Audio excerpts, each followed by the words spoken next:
तात्या ठीक आहे, आईने तुमच्यासाठी डबा पाठवून दिलाय, जेवण करून घ्या. अजून राग गेला नाही वाटतं, अजून राग तसाच आहे का? अरे झालं तर झालं ना पास, त्यात काय एवढं, पुढली परीक्षा दे ना.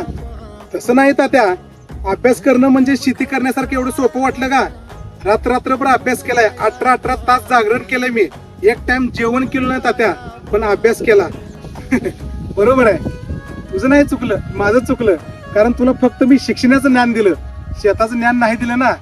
अरे रात्री 2 वाजता लाईट येणार म्हणून जर शेतात आलं ना, पहिला पाऊल शेतात टाकशील ना, तेव्हा तुला कळल शेती करणं अवघड आहे की अभ्यास करणं अवघड आहे. पुढे करून देखील बाळा, ज्यावेळेस शेतकरी आपला माल बाजारात विकण्यासाठी घेऊन जातो ना, त्यावेळेस त्या मालाला भाव किती लागेल हे त्याला माहित नसतं, आणि त्या बाजार भाव ऐकून शेतकऱ्याच्या काळजात घाव बसतात बाळा.